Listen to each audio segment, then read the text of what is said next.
Hizi dalili sio za kawaida kwa mwanamke, na ukitokea umezipata hizi dalili, tafadhali usizipuzie kwa sababu zina madhara makubwa sana. Wanawake wengi huwa wanazipuzia hizi dalili na mwisho wa siku wanapata madhara makubwa sana katika mfumo wao mzima wa uzazi. Dalili ya kwanza ni kutokwa na uchafu wa aina yoyote ile ukeni. Inawezekana ni uchafu unakuwa ni mweupe mzito, unakuwa ni mweusi, unakuwa ni wa kijani, unakuwa ni njano, ama unakuwa ni wa kijivu. Pale tu ambapo utakapovua chupi yako na kujikuta una huu uchafu.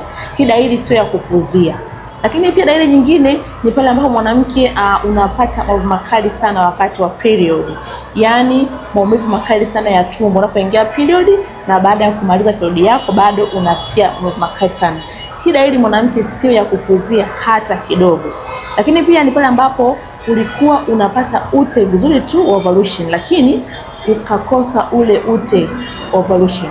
Hii nao inaashiria kwamba wewe tayari una changamoto kwenye mfumo wako mzima wa uzazi, na hii changamoto usipuzie hata kidogo. Lakini pia ni kupata maumivu makali sana wakati wa kushiriki tendo la ndoa, yani uke kuwa mkavu.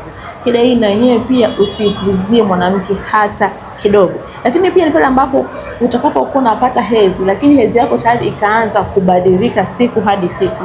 Hii na yenyewe pia usipuzie kabisa, sababu ni changamoto kubwa sana ambayo inaashiria kwamba tayari wewe una changamoto kwenye mfumo wako mzima wote wa uzazi.